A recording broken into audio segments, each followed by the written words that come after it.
On his birthday, in the middle of a crowded cafe, my son looked me dead in the eyes and said, "You embarrass me, Dad." He didn't whisper it. He didn't flinch. He said it like a statement, like a fact. And then he turned his back to me. I was still standing there, holding a small velvet box. Inside were my father's old watches, cleaned, restored, the only thing he'd asked me to keep safe before he died. I thought it would mean something. I thought it would remind him of where he came from. But all it reminded him of was me. And that apparently was too much. I heard the fork stop clinking. I saw people glance over their shoulders. But I didn't move. I didn't say a word. Just walked to the corner of the room and sat down, alone. There was no seat for me at his table. Only silence and that one sentence echoing over and over inside my ribs like a drum. "You embarrass me." Not thank you. Not you were there for me. Not even hello. Just shame. Packaged and handed to me like a gift I didn't ask for. And still, I didn't raise my voice. I didn't demand respect. I just sat, with the box in my hand and a knot in my throat. The waiter came by, asked if I'd like anything. I shook my head. How could I eat when my own son had just ripped something from me that felt deeper than pride? For a moment I thought back to when he was little. When he used to run to me in crowded rooms, arms wide, proud to say, "That's my dad." Back when my name was a place of comfort. Back when he didn't know what designer suits were, or care how rough my hands looked. Back when love was louder than image. But that little boy was gone now, and across the room sat a man in polished shoes, laughing with colleagues, pretending not to notice the man who raised him, sitting in the corner with a wrapped gift unopened. I stayed for 10 more minutes, not because I was waiting for him to change his mind, but because I needed to feel it. I needed to let the wound bleed honestly without covering it up with excuses.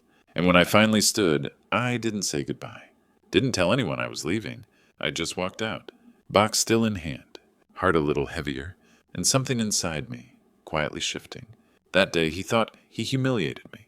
But what he didn't know was that the real embarrassment wasn't mine. It was his legacy, unraveling in front of people who didn't know the truth. And that truth? I had one last surprise, and it was waiting quietly inside my will. Friends, let me pause for just a moment. Where are you listening from? Have you ever experienced something like this? When someone you love made you feel small, invisible, or not enough? Please share your thoughts in the comments. I read every one of them.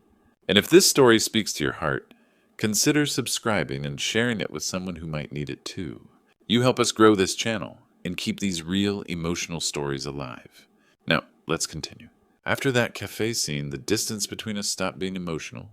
It became visible, tangible, like a door that was quietly closed and locked from the inside. He never invited me again, not to dinners, not to celebrations, not even to the holiday gatherings I once hosted with trembling hands and a full heart. Photos appeared on social media, family events, company launches, birthday cakes, luxury dining tables crowded with smiling faces. But never mine.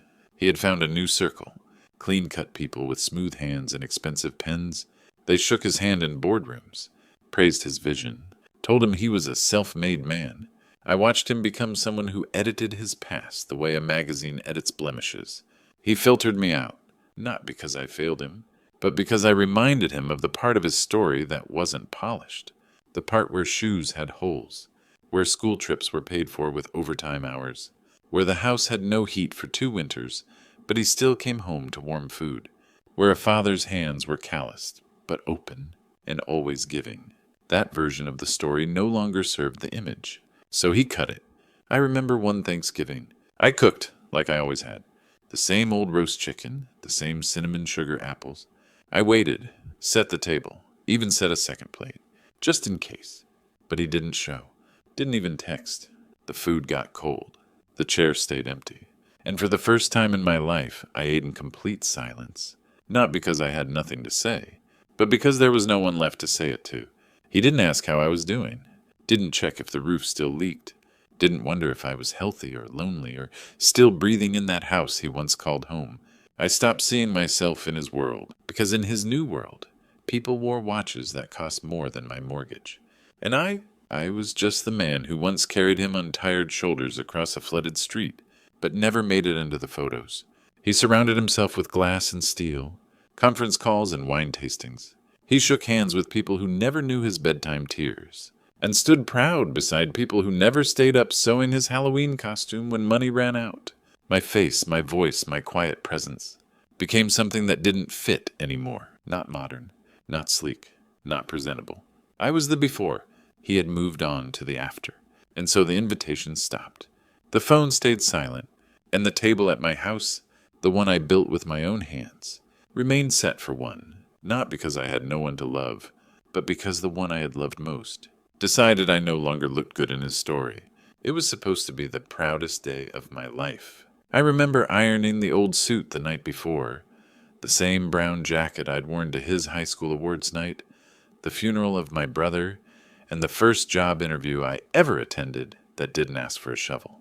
The sleeves were a little short now, the fabric faded, but I pressed it carefully, smoothing the creases with the same hands that once packed his school lunches, stitched his torn backpack, and held his head when the fever came.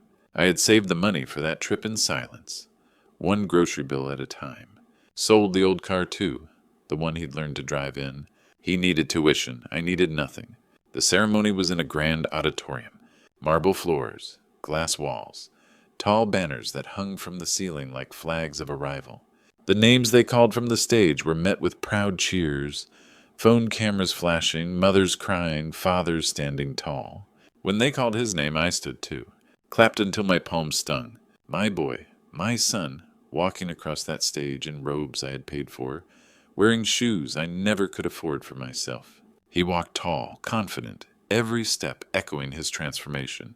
And then he looked at me, just a glance, a pause. I smiled, lifted my hand slightly to wave. He looked away, walked down the stairs. And when I reached him afterward, weaving through the crowd like a man trying to catch a departing train, he leaned in, his voice low, sharp, deliberate. "Why didn't you stay home?" That's all he said. No thank you. No, we did it. Just that. As if I had ruined the photograph by standing in the frame. As if my presence was a blemish on his victory. I didn't answer, not because I didn't have words, but because none would have mattered. I just nodded, stepped back, and watched as he turned to take pictures with his friends, his professors, his girlfriend's parents. He introduced them all, but not me. I was the man in the worn-out suit, the man who looked like he didn't belong in that kind of space, the man with an accent, a soft voice, a history made of calluses and compromise, an unwanted punctuation in his polished sentence. And yet every step he had taken that day was built on my sacrifices. Every tuition payment came from things I gave up. Every sleepless night was mine, not his. Every rejection, every overtime shift, every small no to myself, so that he could get a yes. He wore his cap proudly, but I had carried the real weight. He walked across that stage once. I had crawled across it for 20 years. But he saw only the jacket, not the spine that had held him upright, not the hands that had reached into empty pockets just to give him a future. That night, I went back to the motel I had booked outside the city. I took off the jacket, folded it neatly, sat on the edge of the bed and stared at the ceiling. I didn't cry. I just exhaled slowly, because for the first time in my life, I realized I had built something beautiful for someone who no longer recognized the architect. 3 months passed, and with each day the silence grew heavier, not loud or cruel but cold, like the slow gathering of frost on glass. It wasn't the kind of silence that followed an argument. It was the kind that settles in when someone decides you no longer matter. Not a single call, not a message, not even a short, "I made it home okay." After the graduation, I waited for anything, a text, a voicemail, a word of thanks, even if forced. But there was nothing. And then came the hardest day of the year, the anniversary of her passing. My wife, his mother, the woman who used to braid his hair, tape his drawings to the fridge, and kiss his forehead even when he pretended he was too old for it. She was the warmth in this house, the one who always believed the rift between us would close someday. She used to say, "You and our boy, you're too much alike. That's why you clash. One day, he'll see." But that day never came. I cleaned the living room that morning, wiped the dust from her photo frame, polished the wood on her favorite chair until it shone like the day I built it. Then I set the table, just like she would have. 2 chairs, one for her, one for him. I laid out her favorite dishes, though my hands shook when I touched the plates. stewed apples like she loved, fresh bread even if I barely touched a bite, and tea, brewed strong the way she used to make it, as if she were still just in the next room, humming to herself while folding laundry. The hours passed slowly. I kept glancing at the clock. 2:30, 3, then 5. No car. No knock on the door. No voice calling, "Dad?" I sat at that table with my back straight, hands folded like a soldier waiting for an order that would never come. The candle I lit for her flickered until it gave up and died. He didn't come. Not to light a candle. Not to say a prayer. Not to honor the woman who gave him life. And still, I didn't curse him. Didn't call in anger. Didn't write to guilt him into showing up. I simply sat there, in the quiet, holding space for two people who no longer occupied this house in the same way. One taken by time, the other taken by pride. When the food grew cold and the evening slipped into silence, I gathered the plates, put the bread away, left the two chairs at the table, untouched. I don't know what hurt more, his absence or how used to it I was becoming, but I kept the table set that night, just in case. Because somewhere deep down, even in the ruins of disappointment, a father's hope dies slower than most things. I didn't sleep well that night. Grief never knocks loudly. It just walks in through the familiar halls and reminds you what used to be. And the apology I never received? It became its own kind of presence. Not a word, but an echo, a hollow space that I carried with me, even after the chairs were pushed back in and the light was turned off. It's strange how those who owe you nothing remember the most. In the weeks that followed her anniversary, my house remained quiet. But I wasn't entirely alone. The doorbell still rang, just not with the name I longed to hear. It was the neighbors who came. Margaret from across the street, holding a warm pie wrapped in a cloth that smelled like cinnamon and memories. "Thought you might like something sweet, Mr. Dan," she'd say, smiling the way people do when they sense an ache behind your eyes but don't want to name it. Then there was Tom, the retired electrician, who'd stop by with his old tool set and a story about a fuse he once fixed that nearly blew the whole block. He laughed loudly at his own jokes, and I laughed with him, not because they were funny, but because they reminded me I still had a voice.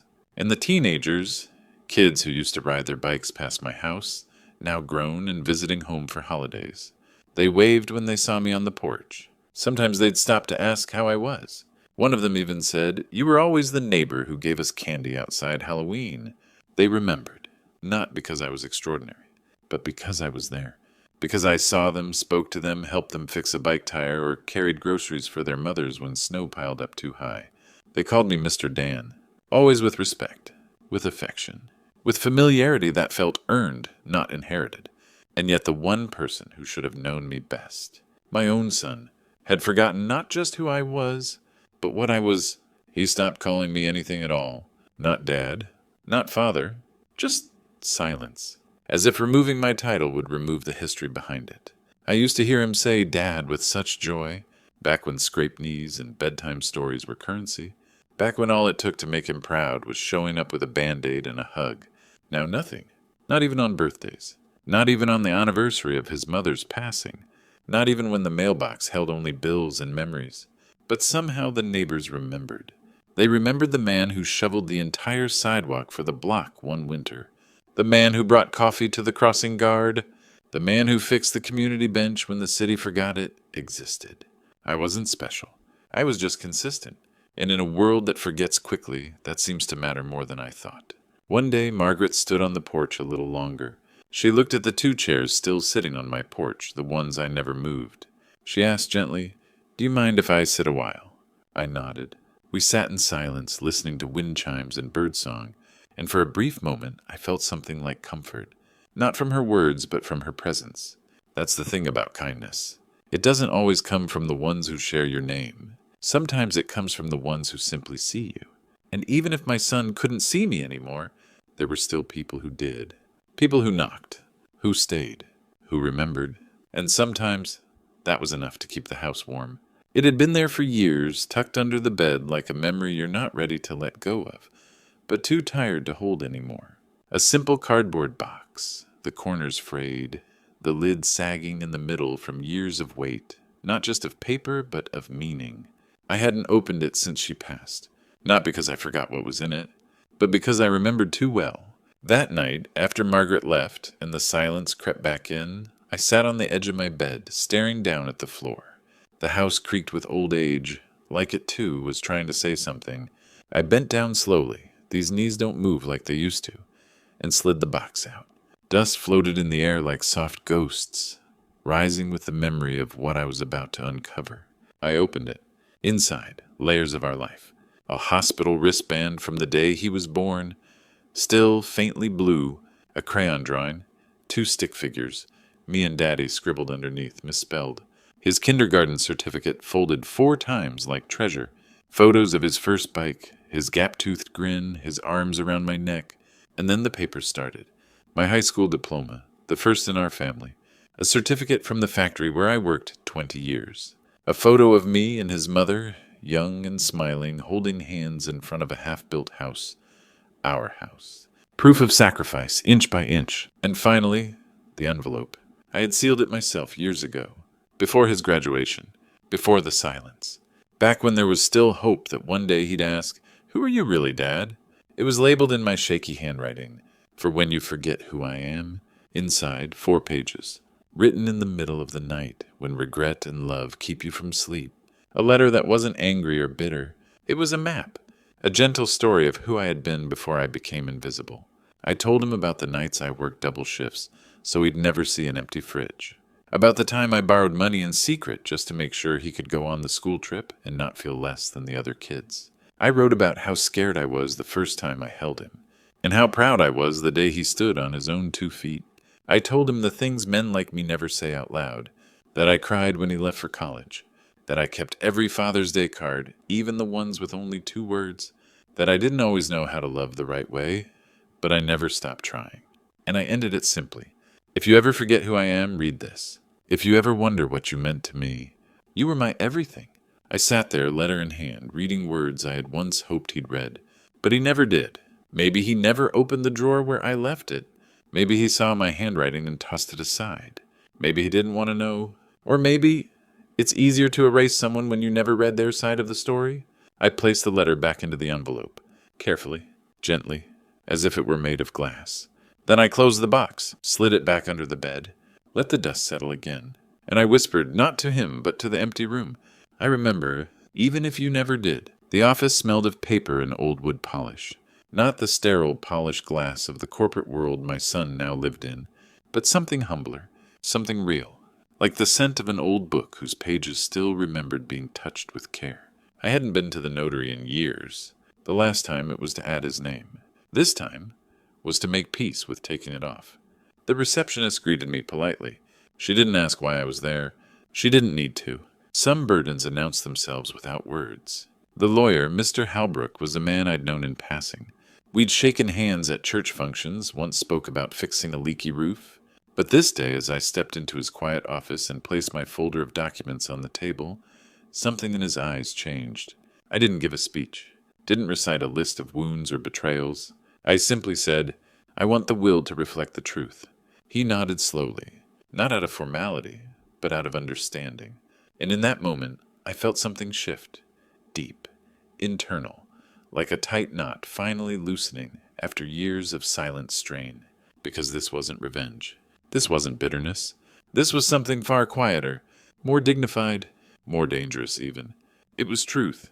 And truth, when you've waited your whole life to speak it, doesn't need to shout. Mr. Halbrook opened the folder. Inside were deeds, bank statements, receipts, photographs. Every line of ink told the same story, that I had built a life not just with love, but with proof. That while others talked of legacy, I had lived it, brick by brick, hour by hour, decision by quiet decision. I watched him read, his brow slowly furrowing, not in doubt, but in respect. And when he looked up, he didn't see a tired old man in a worn coat. He saw someone who had carried an entire family on his back, and was finally setting the weight down. He adjusted his glasses and said, "Would you like to list your son as secondary beneficiary?" I shook my head. "I'd like to list the people who were there when it mattered." He didn't ask for details. He didn't press. He just nodded again, the kind of nod that isn't legal or formal, but human, the kind that says, "I see you. I understand." The pen felt heavier than usual in my hand, like it knew the weight of the decision. But I signed, each stroke clearing the dust off my dignity. Because a will is not just a transfer of assets. It's a final letter, a map of gratitude, a confession of what mattered, and sometimes what didn't. When I stood to leave, Mr. Holbrook offered his hand. But this time he didn't say, "Take care." He said softly, "Some men wait too long to be seen. You didn't." I walked home in the golden quiet of late afternoon, not taller, not prouder, but lighter, because for the first time in years, I wasn't waiting to be thanked. I was finally thanking myself. I didn't cross it out with fury. I didn't tear the old pages.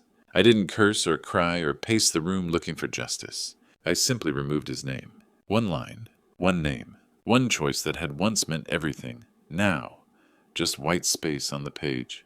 There was no storm in me, only a stillness, a quiet, like the one that follows a long snowfall. Heavy but clean. I gave the bulk of it to a foundation, one that helps children whose fathers didn't make it home. Children who would grow up knowing sacrifice not by inheritance, but by absence. I wanted to give them something my son never learned to carry, perspective. And I wrote in a few names, names of neighbors, of people who knocked on my door when the lights were off too long. Margaret, who brought soup when I was sick. Tom, who fixed my broken fence without asking for anything but coffee. The nurse at the clinic who once held my hand when they said, "Stage 2," and all I could think about was not making it to his wedding. They had no blood ties to me, but they remembered that dignity weighs more than a title.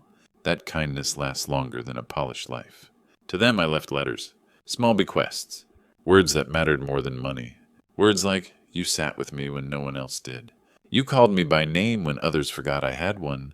And to him, to my son, I left only an envelope, placed next to the official copy of the will. No inheritance, no land, no house, no apology, just a letter, not to hurt, not to shame, but to finally say what I had swallowed for too long. It wasn't long. It didn't explain everything. It wasn't poetry or judgment. It said, "You were born into my arms, but you left my life by choice. You had every chance to know me, but you chose not to. This isn't revenge. It's honesty. I gave everything I had to raise a man, but in the end, I couldn't make you see me as one, so I gave what was left of me to those who did. I folded it, no signature. He knows who it's from, and I placed it inside a plain envelope, no ornament, because sometimes the truth doesn't need framing.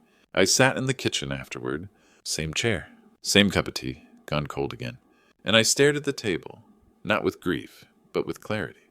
It's strange to spend your whole life trying to be part of someone else's legacy, only to realize too late that you were always writing your own. One that won't hang in gold frames, but will live in the small, kind places, the gentle voices, the quiet nods, the strangers who became family because they chose to stay. When your own walked away, I leaned back, looked at the empty second chair, and whispered, not with bitterness, but release, "Goodbye." Christmas lights twinkled in the quiet street, reflected in frosted windows like distant stars.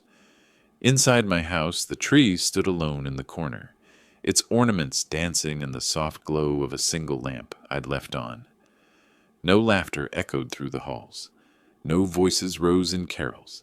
Just a stillness that felt different, resolved somehow rather than hollow. I sat at the dining table, the same one I had set for two every year since her passing. I placed 2 plates on the white cloth napkins, folded neatly, one for her memory, one for the son who never arrived. I laid out the meal as I always did: roast turkey, her recipe for stuffing, roasted root vegetables, and a simple fruitcake that no one else in the neighborhood liked, but I made every December with care. In past years, that empty chair had felt like a wound reopening, each Christmas a reminder of absence that cut deeper than the year before. I remember pacing the living room, trying to pretend the silence was only temporary. But this year I felt no tremor of disappointment, only a calm certainty. I lit a single candle, its flame steady against the cold air. I took a deep breath and closed my eyes, letting the warmth fill me.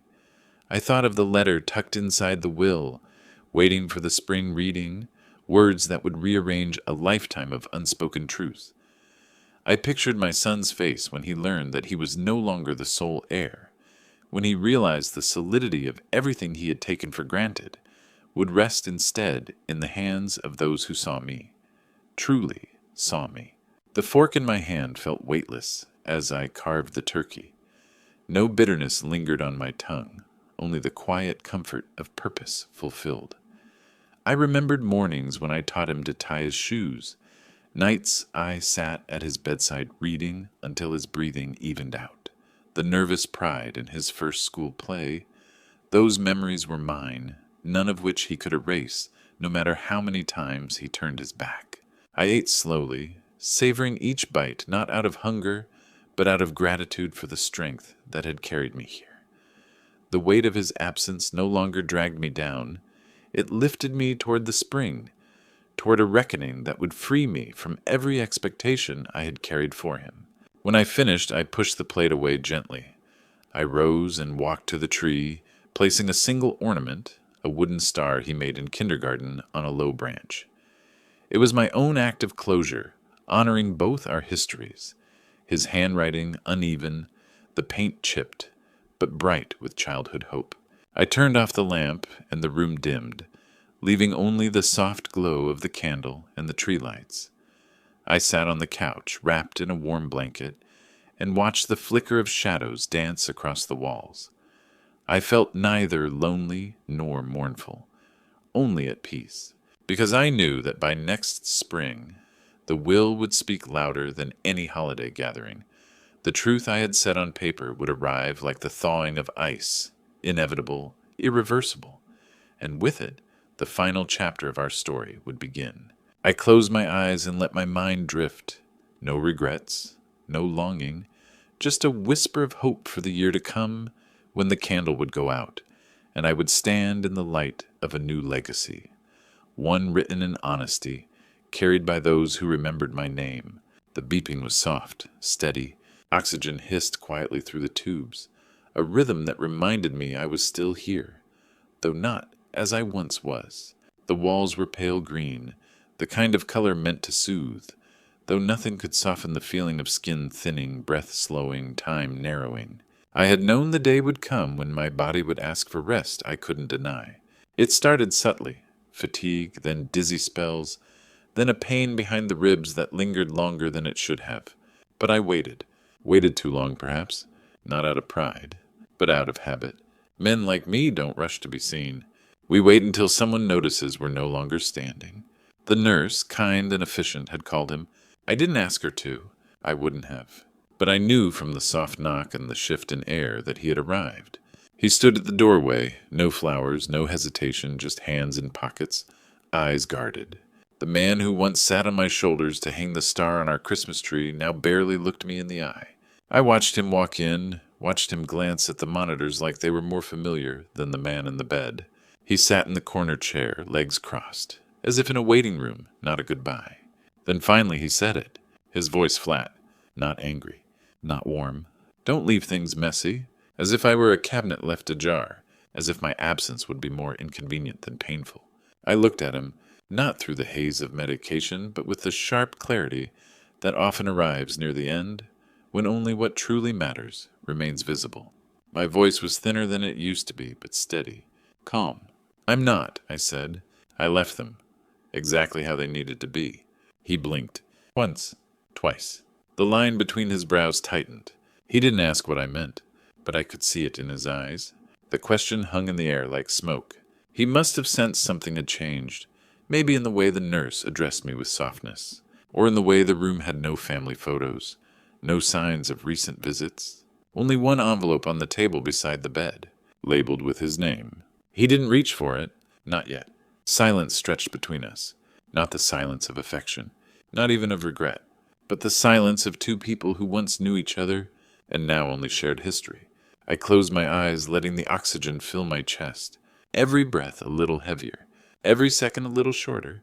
He cleared his throat, but no words came. And I thought, not for the first time, that life is a long hallway, and sometimes the people we love walk beside us for a while, until one day they take a different turn. I had spent years grieving that turn, years hoping he'd come back around the corner. But now I no longer waited. I had already placed the truth into ink, into a will, into a letter he hadn't read. And when he did, when spring came and the final page turned, He would finally see what silence had hidden for years. I opened my eyes one more time and looked at him, not with resentment, not with anger, but with something quieter, something closer to peace. He stood unsure, mumbled something like, "I'll check in tomorrow," and I gave the smallest nod, not because I believed he would, but because I no longer needed him to. When the door clicked shut behind him, the room was still again. The beeping returned to its rhythm. The envelope remained on the table. And I laid back, knowing that I had not left things messy. I had left them honest. And in the end, that was more than enough. The church was full more than I expected. Neighbors, old co-workers, a few friends from long ago. Some came in silence. Some wept quietly before taking their seats. But the one who stepped up to the pulpit, he wore a suit that fit him well, his posture straight, his voice steady. My son. He spoke the way men in boardrooms speak, measured, controlled. Every syllable was practiced, like he'd rehearsed it not in his heart, but in a mirror. My father was a man of strength, he said, a provider, a man of few words but dependable action. There was a pause. He looked out at the crowd, eyes dry. He taught me about hard work, about loyalty. He built a life from nothing. And though he wasn't always easy to understand, he left behind something lasting. People nodded. A few dabbed their eyes. And I knew what they were hearing. They were hearing the version of me he had carefully assembled, like a portrait framed to match the room, not the man. What they didn't hear was who I truly was. Because he never asked. Because when he had the chance to know me, he looked away. He didn't speak about the nights I stayed up holding his mother's hand during her last months. He didn't mention the calluses on my hands that never softened, even when the work was done. He didn't know the names of the books I loved, didn't know my favorite song, didn't remember how I used to tap my finger on the table when I was thinking, something he picked up as a boy and then abandoned as a man. No, he spoke in clean corporate lines, phrases like legacy and pillar of the community, as if describing a statue, not a man who once cried into a cracked coffee mug when his son called him an embarrassment. I wasn't angry, not even disappointed. I had already grieved the distance between us. This wasn't betrayal, it was simply confirmation. Confirmation that he had never seen me, only the silhouette of what he thought a father should be. Behind him on the small table was the photo he chose, a formal one. The one where I'm in a suit, standing still, no warmth in my eyes. The only photo he ever seemed to like, the one where I looked most like a stranger. And yet, people clapped. Not loudly, not joyfully, but with that soft, respectful rhythm people use when they don't know what else to do with their grief. He stepped down, face composed, and sat back among the mourners. What he didn't know, what he would only learn in time, was that the real eulogy wasn't spoken on a podium. It was written in the margins of my will, in the hearts of those who knew me beyond the silhouette. Margaret, who once told me I reminded her of her father, gentle but unshakable. Tom, who brought me coffee after my diagnosis and said, "You're the strongest man I've ever met." The mailman who always stopped to chat longer at my gate than anyone else's. They were the ones who saw the man behind the quiet, the man behind the bent shoulders and soft-spoken words. And soon he would see it too. When spring came, when the envelope opened, when truth stepped in to speak what love had kept waiting. Because this speech he gave, this smooth performance in pressed wool, was not about me. It was about the image he still needed to preserve. But the story I left behind, that was mine. And it would outlive applause. It was a Thursday afternoon, gray sky pressing against the windows, like even the weather hesitated to look him in the eye. He arrived at the lawyer's office in his usual attire, suit, no coat, briefcase in hand, though there was nothing to carry. The receptionist nodded politely. She knew who he was. Everyone did. Success leaves a scent people learn to recognize, even when the truth underneath it has long rotted. He expected formality, a signature here, a polite condolence there, a key perhaps, a few legal phrases confirming what he had always assumed, that the inheritance would simply pass to him, as everything else had. He sat across from Mr. Holbrook, the notary. Older man, thoughtful eyes, the kind that had seen far too many sons expect too much from fathers they never understood. The lawyer opened a thin folder. No stacks of paperwork, just 2 pages. 1 letter, 1 document. He slid them across the desk in silence. The son hesitated. There was no warm-up, no polite preamble. Just his own name printed neatly on the envelope. He opened the letter first, unfolding it with fingers that suddenly didn't feel so certain. And then he read, "You asked me not to leave things messy, so I didn't. You won't find your name in the will, not because I hated you, but because I remembered every time you looked through me, because love, my son, is not guaranteed by blood. It is honored by presence. You left long before my heart stopped. You left the table. You left the porch light I kept on.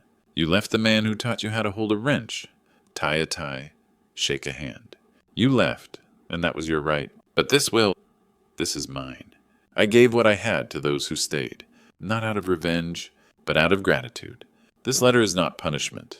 It's the answer to a question you never asked. You didn't lose your inheritance today. You lost it the day you looked at me and said, 'I embarrassed you.' Dignity once taken does not return with flowers. May this be the only thing of mine you ever have to carry again." He blinked, swallowed hard. The second page, the will, was even simpler. No sprawling list of beneficiaries. No tangled web of lawyers and assets. Just names. Names that weren't his. Neighbors. Caretakers. Foundations. People he wouldn't recognize. And at the very bottom, a line in bold. "Son removed by testator's intent. No claim remains." The silence in the office thickened. He tried to speak, to ask a question, to challenge, to justify. But no words came.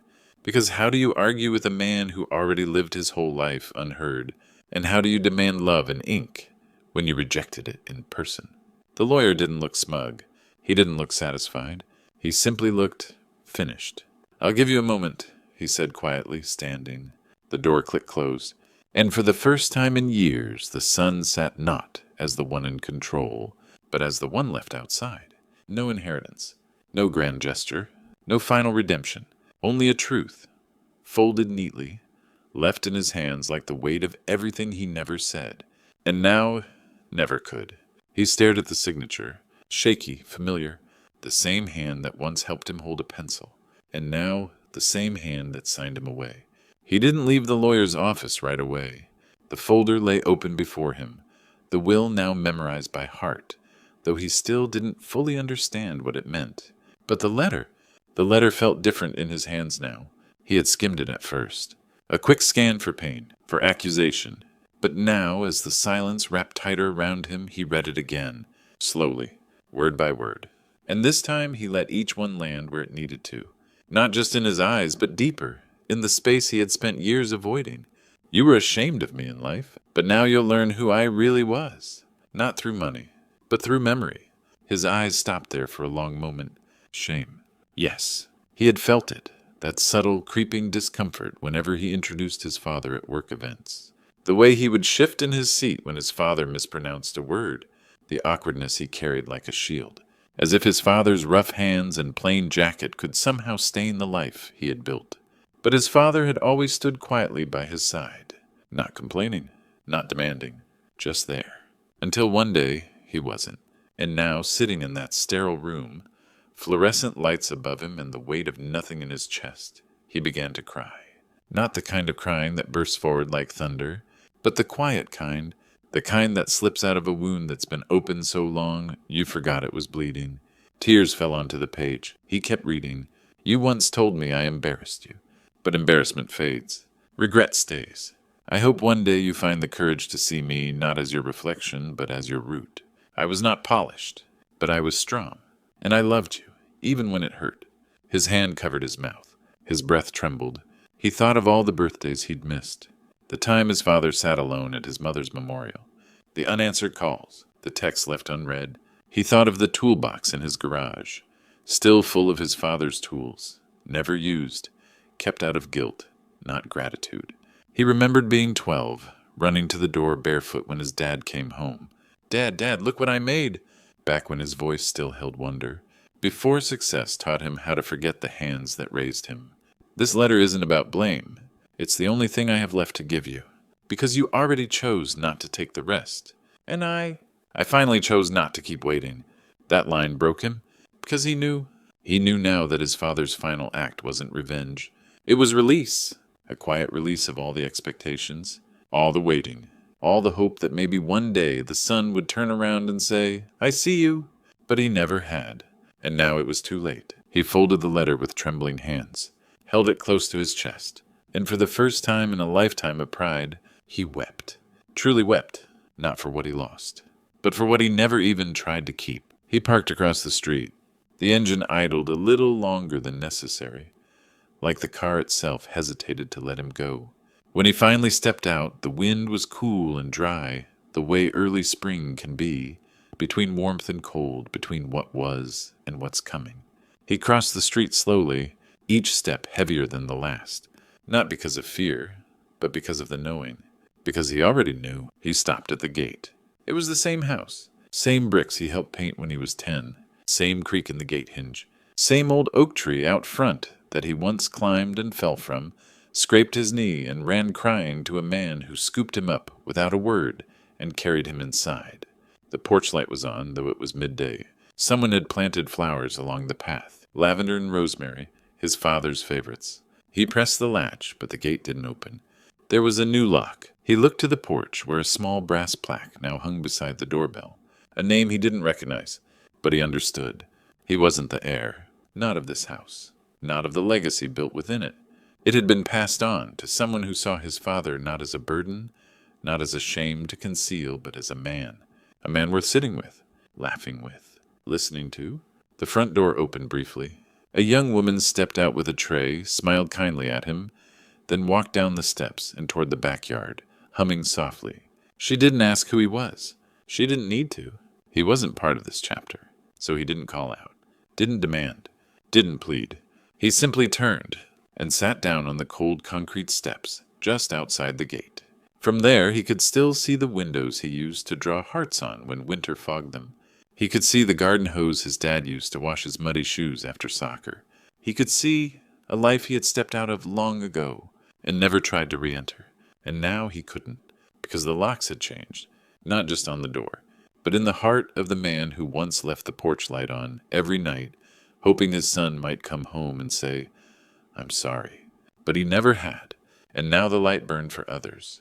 He sat there for hours, not knocking, not leaving, just sitting, with the letter in his coat pocket and the weight of everything he hadn't done pressing down on his shoulders like the wind.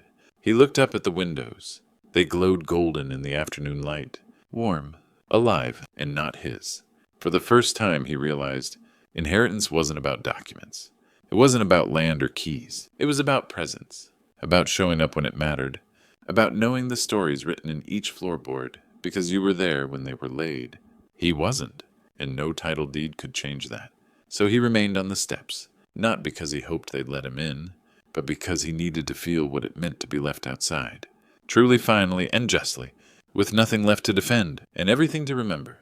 It had been 4 weeks, a month since the reading of the will, a month since the letter, a month since he sat on the steps of the house that no longer opened for him. Life didn't stop. Meetings still filled his calendar, traffic still moved, and emails still poured in. But something inside him had cracked, quietly, and no amount of noise could patch what silence had revealed. He found himself walking more, without direction, without his phone, just walking, thinking. And then one morning, as spring rain tapped gently on the cafe window, he saw it. The magazine, a glossy front cover resting casually on the wooden counter near the sugar packets. He wasn't looking for it. He didn't even know such an article existed. But the title caught him like a hook through the ribs. A father's quiet legacy, how dignity can't be bought. And below it, a photograph, black and white. His father, not in a suit, not posed, just sitting on the porch in his old jacket, holding a cup of tea, smiling faintly. Real. Alive. He picked it up with careful hands, like the page might burn him. The article was simple.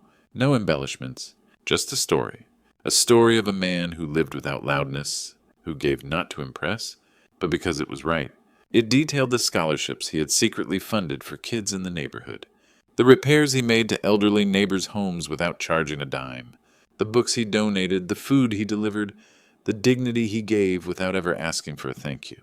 It told of a man whose name wasn't written on buildings, but engraved in hands he had lifted. There were quotes from people the son didn't recognize. Mr. Dan never raised his voice. He just showed up. He once paid for my mother's medicine when we couldn't afford it. We never forgot.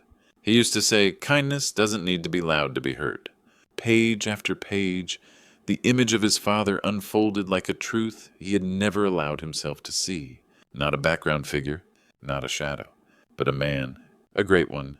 He sat there for over an hour, reading, rereading, not caring that the coffee beside him had gone cold, not noticing that people were glancing at him now, not because of his tailored coat or polished shoes, but because they recognized the face in the article.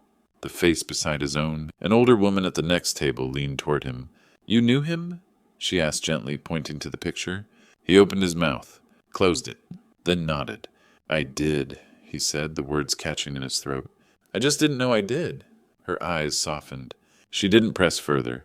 "And he sat there, the magazine open, the rain whispering against the glass, realizing that he hadn't lost money, or land, or legacy. He had lost something far more irreplaceable, the chance to love a man while he was still alive, the chance to say, "I see you," the chance to sit on the porch and hear the stories behind the silence, the chance to know his own blood not through inheritance, but through time, through presence, through respect. He had traded all that for distance, for appearances, for pride, and now all he could do was sit, his father's face staring up at him from the page, finally known, not by his son, but by the world. And that was the true inheritance, not what he received, but what he had the chance to hold and chose not to. And in that quiet cafe, surrounded by strangers and memories, he finally understood. Some doors don't close with locks. They close with time. And they never open the same way again.